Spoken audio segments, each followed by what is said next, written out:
اعوذ باللہ من الشیطان الرجیم بسم اللہ الرحمن الرحیم۔ سب دیکھنے اور سننے والوں کو السلام علیکم۔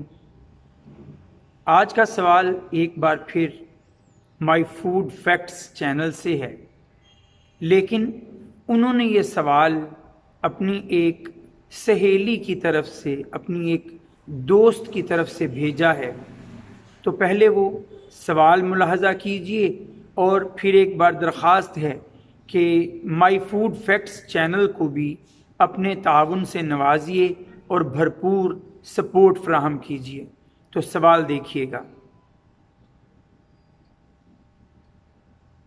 جی، سوال آپ کے سامنے رہا۔ پوچھا گیا ہے کہ کیا خواتین ویمن نعت پڑھ سکتی ہیں، اور اگر کسی کا یوٹیوب چینل ہی نعت پر مبنی ہے، کسی بہن کا چینل، تو کیا وہ اس چینل کو پروموٹ کر سکتی ہیں، آگے بڑھا سکتی ہیں نعت پڑھ کر؟ تو سب سے پہلی بات تو یہ جان لیجئے کہ حمد، اللہ تعالیٰ کی حمد و ثنا اور نبی کریم صلی اللہ علیہ وآلہ وسلم کی مدح سرائی سے بڑھ کر شاعری میں خوبصورت کلام کوئی اور ہے ہی نہیں۔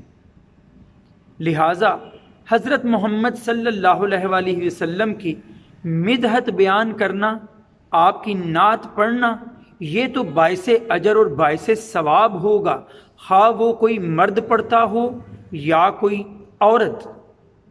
لیکن عورت کے حوالے سے ایک بات کہی جاتی ہے کہ وہ جب کوئی کلام پڑھے، جب کوئی بات کرے، تو پھر اس طرح کرے نرم آواز کے ساتھ، اس طرح ہلکی آواز کے ساتھ کہ اس کی آواز گھر سے باہر نہ جائے، اپنی عورتوں کے سوا اس کی آواز کوئی دوسرا نہ سنے۔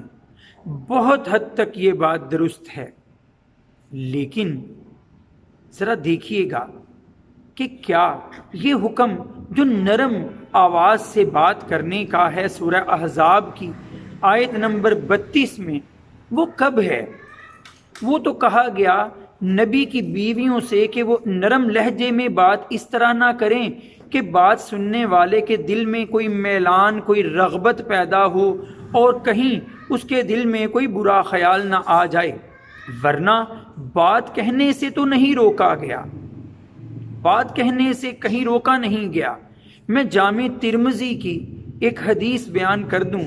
حضرت ابو موسیٰ اشعری رضی اللہ تعالیٰ عنہ فرماتے ہیں کہ ہم حضرت عائشہ رضی اللہ تعالیٰ عنہا کے پاس اکثر جایا کرتے مسائل پوچھنے، اور ہمیں وہاں سے ان مسائل کا حل مل بھی جایا کرتا۔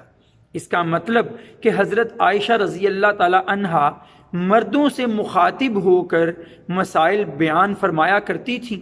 ہاں، لیکن اس میں بہت بڑی بات نکتے کی یاد رکھنے کی یہ ہے کہ حضرت عائشہ رضی اللہ تعالیٰ عنہا پردے کے پیچھے سے ہم کلام ہوا کرتی تھیں، حجاب میں رہتے ہوئے ہم کلام ہوا کرتی تھیں۔ یہ نہیں تھا کہ بالکل سامنے آ کے بے پردہ ہو کے بات کی جاتی، نہیں، پردگی کا پوری طرح سے خیال رکھا جاتا تھا، پردے میں رہا جاتا۔ اگر تو اپنے حجاب کا، اپنے پردے کا مکمل خیال کرتے ہوئے کوئی عورت نعت پڑھتی ہے، واعظ و نصیحت کرتی ہے، تو اس حدیث کی روح سے تو وہ اس کا عمل جائز اور درست قرار پائے گا۔ لیکن نمود و نمائش کے لیے اگر ایسا کر رہی ہے، اگر بے پردہ ہو کر، اگر میک اپ کر کے، سج سنور کر، دوسروں کو اپنا آپ دکھلا کر یہ کام ہو رہا ہے، تو پھر اسے غلط ہی کہنا پڑے گا۔ امید ہے میں آپ تک اس بات کو صحیح طور پر پہنچا پایا ہوں گا۔ وآخر دعوانا ان الحمد للہ رب العالمین۔ السلام علیکم۔